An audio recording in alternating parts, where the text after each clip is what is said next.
Hey everyone, welcome to the Savage Civil Engineers. My name is Gaurav Gill और इस video में दोस्तों हम बात करने वाले हैं आज सिविल इंजीनियर्स की एजुकेशन की, जो कि मुझे लगता है कि सबसे बड़ा डिसीजन होता है और उनका पूरा करियर इसी चीज़ के ऊपर डिपेंड करता है। हम लोग बात करने वाले हैं कि स्कूलिंग के बाद उनके पास क्या क्या अपॉर्चुनिटीज़ होती हैं, कौन सी अपॉर्चुनिटी ज़्यादा बेटर है, किस अपॉर्चुनिटी को लेने के बाद उनका करियर ग्रोथ कैसा होगा या फिर उनकी आने वाली लाइफ कैसी होगी। It all depends on the decision that you make, right. दोस्तों, after schooling, after 10th standard cross करने के बाद आपके पास पहला ऑप्शन आता है डिप्लोमा करने का, डिप्लोमा इन सिविल इंजीनियरिंग, जो पॉलिटेक्निकल कॉलेज से होता है 3 साल का। दूसरा आपके पास ऑप्शन आता है 12th स्टैंडर्ड नॉन मैट से करने के बाद बीटेक करने का, जो कि 4 साल की रहती है आपकी।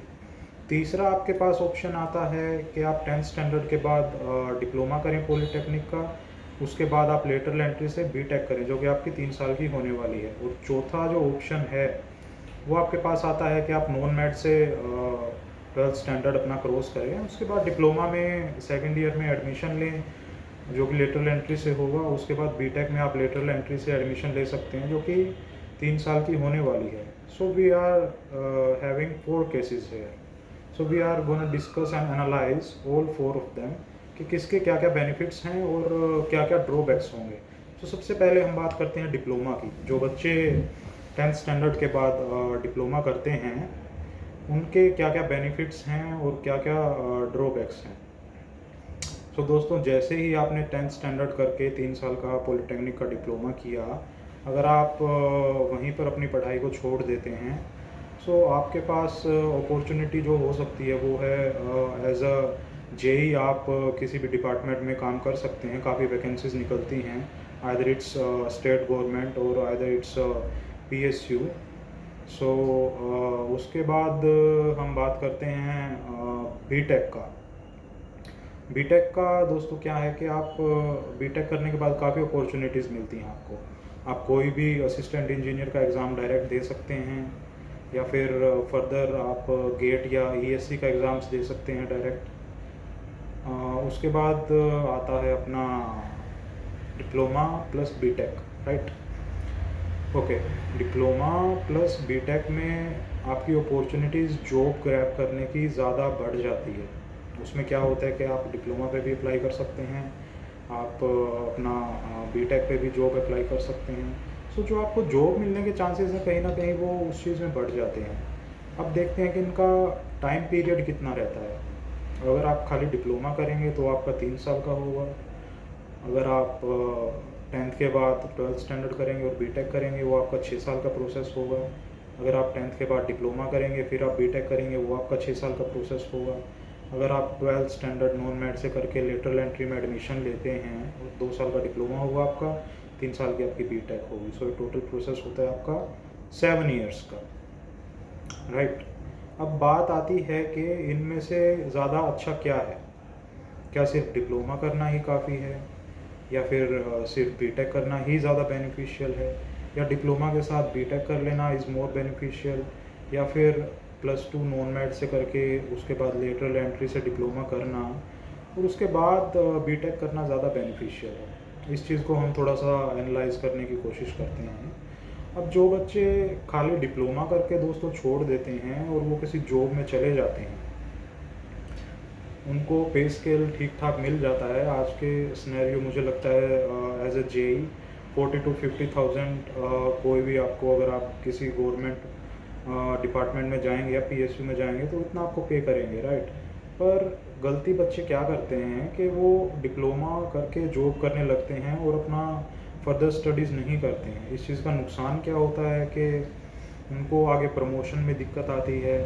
दूसरा, अगर कोई दूसरे एग्ज़ाम्स हैं फर्दर इम्प्रूवमेंट के लिए, कोई असिस्टेंट इंजीनियर का एग्ज़ाम है या फिर गेट या ईएससी का एग्ज़ाम है, वो लोग वो अपॉर्चुनिटी नहीं ग्रैब कर पाते हैं। और 5-7 साल 8 साल 10 साल जॉब करने के बाद उन्हें फील होता है कि हमने बहुत बड़ी गलती की, we should have completed our graduation at least. तो कहीं ना कहीं ये खाली डिप्लोमा करके अपनी एजुकेशन छोड़ देने का कहीं ना कहीं ये नुकसान है। अब दूसरा देखते हैं दोस्तों, बीटेक। बीटेक जो लोग 12th स्टैंडर्ड नॉन मेड से करके बीटेक करते हैं, उनके लिए एक अच्छी अपॉर्चुनिटीज़ ये है कि वो जेई मेंस और जेई एडवांस का एग्ज़ाम देके वो आईआईटी में एडमिशन ले सकते हैं। हालांकि ये ड्रॉबैक कहीं ना कहीं डिप्लोमा प्लस आप बीटेक करेंगे उसमें ड्रॉबैक होगी, वो हम आगे बात करने वाले हैं। सो इससे क्या होता है कि जब आप 12th स्टैंडर्ड से अपना नॉन मैड से कंप्लीट करके और जब बीटेक में एडमिशन लेते हैं और आपकी बीटेक हो जाती है, तो आपके पास क्या क्या अपॉर्चुनिटीज़ होती हैं। आप किसी भी स्टेट में एई का एग्ज़ाम दे सकते हैं। किसी पीएसयू में अगर एई की वैकेंसी आती है तो आप वहाँ पे एलिजिबल होंगे। दूसरा, आप गेट या ईएससी की प्रिपरेशन कर सकते हैं अगर आपको लगता है आपके अंदर इतनी पोटेंशियल है। इसका ड्रॉबैक दोस्तों क्या होता है डायरेक्ट बीटेक करने का, कि बीटेक वालों को लगता है कि आजकल डिप्लोमा के ऊपर ज़्यादा जॉब्स हैं, विच इज़ राइट। हम लोग हर दिन देखते हैं जितनी भी नोटिफिकेशंस आती हैं या फिर जितनी वैकेंसीज़ आती हैं उसमें 60% वैकेंसीज़ डिप्लोमा होल्डर्स के लिए मिलती हैं। बीटेक वालों को उतना मौका नहीं मिल पाता है कहीं ना कहीं जॉब क्रैक करने का, और कंपटीशन बहुत ज़्यादा रहता है। तो कहीं ना कहीं ये एक ड्रॉबैक है डायरेक्ट बीटेक करने का। उसके बाद जो तीसरा केस आता है दोस्तों, डिप्लोमा प्लस बीटेक, 3 साल का डिप्लोमा, उसके बाद 3 साल की बीटेक। उस चीज़ में बेनिफिट आपको क्या मिलता है कि आप डिप्लोमा बेस पे भी एग्ज़ाम दे सकते हैं, आप बीटेक बेस पे भी एग्ज़ाम दे सकते हैं। तो आपका जो जॉब मिलने के चांसेस हैं वो कहीं ना कहीं 50 to 70% इंक्रीज़ हो जाते हैं। इस चीज़ का ये बेनिफिट है। इस चीज़ का ड्रॉबैक क्या है? इस चीज़ का ड्रॉबैक ये है दोस्तों कि जिन लोगों ने 12th स्टैंडर्ड मैथ्स और फिजिक्स नॉन मैथ लेके किया था, उनके कंपैरिजन में आपका मैथ्स और फिज़िक्स के जो कंसेप्ट हैं वो काफ़ी वीक रहते हैं। और जबकि आप सोचते हैं कि मैं गेट और ईएससी की तैयारी करना चाहता हूँ, तो उस चीज़ में कहीं ना कहीं आपको प्रॉब्लम फेस करनी पड़ेगी। और ये मैंने देखा है, ये काफ़ी स्टूडेंट्स के साथ मैंने देखा है। जो लोग डिप्लोमा के बाद बीटेक करते हैं 10th स्टैंडर्ड के बाद, उनके कंसेप्ट मैथमेटिक्स में और फिज़िक्स में कहीं ना कहीं कमज़ोर मिलते हैं, और इनको ये प्रॉब्लम, ये इशू ये फेस करना पड़ता है आगे जाकर। चौथा जो सिनेरियो है दोस्तों, लेटरल एंट्री से डिप्लोमा करने वाला, 12th स्टैंडर्ड से नॉन मैड करके वो लेटरल एंट्री में डिप्लोमा में एडमिशन लेते हैं, जिसमें 2 साल का उनका डिप्लोमा होगा, उसके बाद 3 साल की बीटेक होगी। इसमें दोस्तों ड्रॉबैक क्या है कि पहले तो ये प्रोसेस 10th स्टैंडर्ड के बाद आपका 7 साल का प्रोसेस हो जाता है। It's a very lengthy process. दूसरा, इसमें ड्रॉबैक क्या है, जो डिप्लोमा पे जॉब्स आती हैं उसमें नोटिफिकेशन में कहीं ना कहीं मेंशन किया होता है कि 3 year of civil engineering diploma is required. So lateral entry वाले जिन्होंने डिप्लोमा किया है, काफ़ी जगह वो अप्लाई नहीं कर पाते हैं। तो इस चीज़ का ये कहीं ना कहीं ड्रॉबैक है। बट इसका बेनिफिट ये है कि नॉन मैड से +2 करते हैं सेम, सो उनके कंसेप्ट फिज़िक्स एंड मैथमेटिक्स के अच्छे रहते हैं, जो कि उनका गेट और ईएससी की प्रिपरेशन में उनको आने वाले टाइम में काफ़ी हेल्प करते हैं। दूसरा, वो जब डिप्लोमा करते हैं, डिप्लोमा के बाद बीटेक करने का फ़ायदा दोस्तों ये है कि आपके जो basic concept of civil engineering हैं वो आपके अच्छे से क्लियर हो जाते हैं। Because subjects are 70% you can say all the subjects are same. BTech में क्या होता है कि उन्हीं सब्जेक्ट्स को थोड़ा सिलेबस एक्सटेंड करके थोड़ा हायर लेवल पे मेंशन करते हैं। कुछ सब्जेक्ट्स हैं जो इंक्रीज़ भी हो जाते हैं। पर जिन लोगों ने डिप्लोमा किया है उन्हें पता है कि जो बीटेक इतनी ज़्यादा मुश्किल नहीं होती है उनके लिए। अब बात करते हैं दोस्तों करियर ग्रोथ की। तो देखिए, जब आप डिप्लोमा करके खाली छोड़ देते हैं तो उसमें आपको प्रमोशन में इशू होता है, आपको जॉब स्विच करने में इशू होता है। और अगर आप डिप्लोमा करके प्राइवेट जॉब करने लगे हैं तो प्राइवेट जॉब में दोस्तों आपकी ग्रोथ बहुत मुश्किल होगी, बिलीव मी, बहुत मुश्किल होगी। बिकॉज मैंने ऐसे ऐसे डिप्लोमा इंजीनियर्स देखे हैं जिनका 6 साल का 8 साल का एक्सपीरियंस है, but still they are getting 30,000 35 40,000। So that is not a good options. But काफ़ी बच्चे करते हैं क्योंकि फाइनेंशियली सब एक जैसे नहीं होते हैं, काफ़ी और सिनेरियोज भी होते हैं। But if everything is fine around you, then I suggest you to complete your graduation at least after your diploma, okay. And the next thing is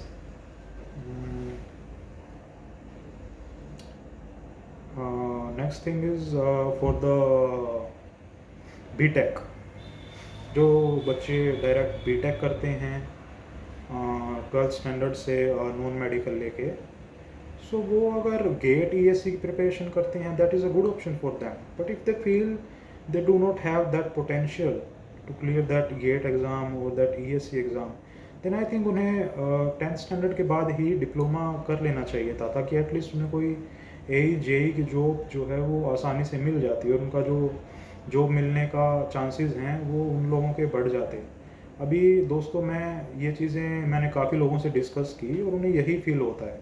जिन लोगों ने डिप्लोमा प्लस बीटेक किया है, कहीं ना कहीं उनको जॉब मिल जाती है अच्छे से, राइट। बट उनको इशू क्या होता है कि यार अगर हमने 11th और 12th स्टैंडर्ड किया होता नॉन मेड से, तो हम गेट और ईएससी में हमारी हेल्प हो जाती। वहीं जो डायरेक्ट बीटेक करते हैं बच्चे, उनका ये मानना है कि कहीं ना कहीं हम लोगों ने डिप्लोमा किया होता तो एटलीस्ट हमें आज जॉब मिल जाती, बिकॉज डिप्लोमा होल्डर से हायर एजुकेशन लेने के बाद भी अगर आज उनके पास एम्प्लॉयमेंट नहीं है और डिप्लोमा होल्डर्स के पास एम्प्लॉयमेंट है, तो कहीं ना कहीं वो सिनेरियो मार्केट में है आज के टाइम पे। सो दोस्तों, मेरा यही मानना है कि समझदार इंसान वही है जो कुएं में कूदने से पहले उसकी गहराई को नाप ले। तो आप लोगों को पता होना चाहिए कि आपको क्या डिसीजन लेना है, उसके बाद आपको क्या अपॉर्चुनिटीज़ मिलने वाली हैं या आपके करियर में क्या ग्रोथ होने वाली है। अब जो खाली डिप्लोमा होल्डर्स होते हैं बच्चे, जिनको जेई की जॉब मिल जाती है, उन्हें अपनी जॉब में भी काफ़ी चीज़ें फेस करनी पड़ती हैं, just like railway and there are many other PSUs, जहाँ पर वो कभी जेई से एई बन ही नहीं पाते हैं। जेई के बाद एएससी, एससी, उसके बाद एसएससी, और तब तक उनका रिटायरमेंट का टाइम आ जाता है। सो ये चीज़ होती है। तो इस चीज़ का भी हमें ध्यान रखना चाहिए कि हमें किस डायरेक्शन में जाना है और हमें क्या डिसीजन लेना है, because time is valuable, time is very valuable. अब मेरी पहचान में भी काफ़ी मेरे कलीग्स हैं और काफ़ी फ्रेंड्स भी हैं जो एज अ जेई डिप्लोमा के बाद जिन्होंने जॉब स्टार्ट की थी, और उनको आज के टाइम पे 5-5, 7-7, 8-8 साल हो गए हैं और आज तक एई नहीं बन पाए हैं। वो लोग अभी बीटेक अपनी ग्रेजुएशन अपनी कंप्लीट करने लगे हैं right now, but that is not a good thing at all. क्योंकि दोस्तों, अगर मैं आपको बताऊं कि आपने 4-5 साल जॉब की है और अगर अब आप बीटेक कर रहे हैं, तो जितनी भी वैकेंसीज आती हैं, आप लोगों ने देखा होगा, they ask for post qualification experience, right. जो आपने बीटेक की है, तो बीटेक के बाद का आपका एक्सपीरियंस होना चाहिए। सो अगर आप किसी जॉब में भी हैं, आप एज ए जूनियर इंजीनियर या एज अ टेक्निकल असिस्टेंट, आप जहाँ मर्जी काम कर रहे हैं, आप ध्यान रखिए कि आपके पास जॉब है 1 साल 1.5 साल, जब भी आपका डिपार्टमेंट आपको एनओसी दे सकता है, तो आप वो एनओसी लेके और अपनी ग्रेजुएशन को पहले कंप्लीट कीजिए। It is gonna be helpful for your career growth. दूसरा दोस्तों, क्या होता है कि बच्चे आजकल कोचिंग का बहुत फैशन चला हुआ है। कोचिंग का जो ट्रेंड है, एक को देख के दूसरा, दूसरे को देख के तीसरा, सारे लोग कोचिंग की तरफ भाग रहे हैं। कौन सी कोचिंग अच्छी है या फिर कहाँ जो है हमें जाना चाहिए। तो उन लोगों को मैं बता देता हूँ कि आप coaching is not a bad thing, coaching आप लें, बट होता क्या है कि काफ़ी बच्चे ऐसे होते हैं जो कई कई साल वहाँ फंसे रहते हैं। अब मैं आपको बात बताता हूँ, उस टाइम पे मैं दिल्ली गेट की प्रिपरेशन कर रहा था और मेरे पीछे वाले रूम में एक फ्रेंड रहता था मेरा, and he was preparing for last 5 years for GATE and ESC. उसने गेट और ईएससी को छोड़कर पिछले 5 साल में कोई एग्ज़ाम नहीं दिया। वो मैकेनिकल में था, and you guys can understand, mechanical में सिनेरियो जो है सिविल के मुकाबले बहुत ज़्यादा ख़राब है आज के टाइम पे भी। सो 5 साल में उसने कभी कोई एग्ज़ाम दिया ही नहीं, वो कोई जेई का एग्ज़ाम नहीं दिया, कोई एई का एग्ज़ाम नहीं दिया। गेट का एग्ज़ाम देता था, कभी 70, 75, 77 इतने मार्क्स आते थे। कभी कभी पीएसयू से कॉल आता था, तो कभी इंटरव्यू में रिजेक्ट हो गया, कभी कुछ इशू हो गया। सो आफ्टर 5 इयर्स वो अपने घर गया और अपने फादर साहब के साथ उनका जो फैमिली बिजनेस था उसको संभालने लगा। तो दोस्तों, ये चीज़ आपको समझनी पड़ेगी कि आपको कितना रेसिस्ट करना है। ऐसा नहीं है कुछ नहीं हो रहा तो आप उस चीज़ पे लगे रहो मोटिवेशन है, पढ़ते रहो 2 साल, 5 साल, 8 साल। अगर आपको लगता है कोई चीज़ नहीं हो रही तो उसको टाइम से छोड़ देना चाहिए और कहीं और आपको ट्राई करना चाहिए, मेरा यही मानना है। और दूसरी बात ये है कि दोस्तों आपको जो है एक जॉब ले लेनी चाहिए, मेरा मानना है। अगर आप गेट की तैयारी कर रहे हैं, एएससी की तैयारी कर रहे हैं, that is a very good thing. But besides that I would say अगर उसके साथ साथ अगर सिमिलर फेज़ के दूसरे एग्ज़ाम्स भी होते हैं, कोई जेई का एग्ज़ाम है, कोई एई का एग्ज़ाम है, तो आपको वो अपॉर्चुनिटी भी ग्रैब करनी चाहिए, राइट। वो अपॉर्चुनिटी ग्रैब करके आप उसके बाद भी अपना गेट एएससी की प्रिपरेशन कर सकते हैं। That is not a big issue. इससे होगा क्या, इससे आप फाइनेंशियली इंडिपेंडेंट हो जाएंगे। जो आप 2 साल से 4 साल से पीजी में रह रहे हैं, पेरेंट्स से पैसे मंगवा रहे हैं, कहीं ना कहीं वो बर्डन भी आपके दिमाग पर रहता है। दूसरा, आपको लगता है कुछ हो नहीं रहा, तो आप एग्ज़ाम भी हमेशा डर के देते हैं। तो वो जो बर्डन है वो आपके सिर से निकल जाएगा once you get a job. तो दोस्तों, टाइम इज़ वेरी वैल्यूएबल, इसको आप ख़राब मत कीजिए। और इसके बाद अगर आप बीटेक के बाद भी अगर आप फर्दर स्टडीज़ करना चाहते हैं, सो आप अपना एमटेक कर सकते हैं। एमटेक के अलावा आप एमबीए कर सकते हैं। उसके अलावा आप पीजी डिप्लोमा कर सकते हैं। That depends on your job, I would say, right. Because different job require different kind of skills. काफ़ी जॉब्स ऐसी होती हैं, पीएसयूज़ में भी काफ़ी हैं, जिन्हें लगता है कि एनवायरमेंटल और सेफ्टी से अगर डिप्लोमा कर लेंगे तो हमारी ग्रोथ आगे जाके बहुत अच्छी होने वाली है। सो ये चीज़ें हैं दोस्तों। अच्छा दोस्तों, इसके अलावा एक और चीज़ है कि काफ़ी बच्चे होते हैं जो कि सोचते हैं कि उन्हें अब्रॉड जाना है।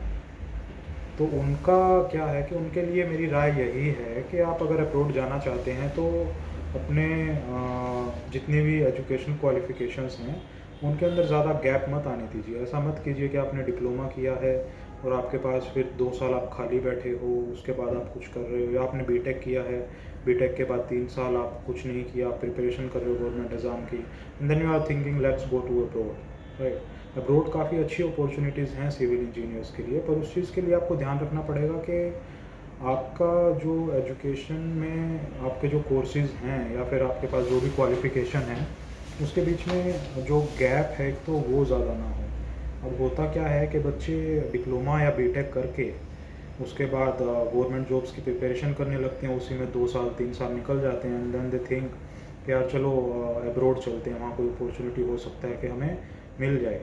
तो उसके लिए भी दोस्तों काफ़ी कंट्रीज़ हैं, लाइक इट्स यू कैन से कनाडा और ऑस्ट्रेलिया, जो लोग बोलते हैं कि अगर आपके पास कोर फील्ड एक्सपीरियंस है 3 साल का तो वो आपको पीआर अप्लाई करते हैं, राइट। तो पहली बात तो आप ये ध्यान रखिए कि आपका जो भी गैप है वो सारा मेंटेन्ड हो। अब इसमें आप कर क्या सकते हैं, अगर आपने बीटेक किया है उसके बाद आप कोई गवर्नमेंट सर्विस किया, कोई और प्रिपरेशन कर रहे हैं और आपको लगता है कि गैप नहीं आना चाहिए, तो आप लोग कुछ शॉर्ट टर्म कोर्सेज कर सकते हैं। इसमें आप ऑटोकैड सीख सकते हैं जो कि 3 मंथ और 6 मंथ के कोर्सेज होते हैं, या फिर अदर डिज़ाइनिंग सॉफ्टवेयर्स हैं, या फिर जिस भी फील्ड में आप जाना चाहते हैं, आप क्वालिटी में जाना चाहते हैं या एग्जीक्यूशन में जाना चाहते हैं या डिज़ाइनिंग में जाना चाहते हैं, that depends on you. But the main thing is के गैप नहीं आना चाहिए। वो चीज़ आपको बहुत प्रॉब्लम देने वाली है इन द फ्यूचर, अगर आप ऐसा सोचते हैं कि आपको अब्रॉड जाना है। ओके दोस्तों, आज के लिए इतना ही। बने रहिए on cyber civil engineers. We will come back with another video. और आप लोग हमें बताइए कि आप लोग इस जर्नी में कहाँ फंसे हैं, बिकॉज मुझे लगता है कि हर सिविल इंजीनियर यही जर्नी होती है उसकी, और वो कहीं ना कहीं इसी में अटका रहता है। कोई डिप्लोमा करके जॉब कर रहा है, कोई अपनी ग्रेजुएशन के लिए फंसा हुआ है, या फिर कोई ऐसा है जिसने बीटेक किया है उसको जॉब नहीं मिल रहा है, कोई गेट की तैयारी कर रहा है तो कोई ईएससी की तैयारी कर रहा है। तो हर कोई इंसान कहीं ना कहीं फंसा हुआ है, या फिर कोई जॉब में वो अपनी जॉब से सेटिस्फाई नहीं है, वो अपनी जॉब को स्विच करना चाहता है। तो दोस्तों, कमेंट करके बताइए कि आप लोग इस जर्नी में कहाँ हैं। Okay, thank you. आज के लिए इतना ही।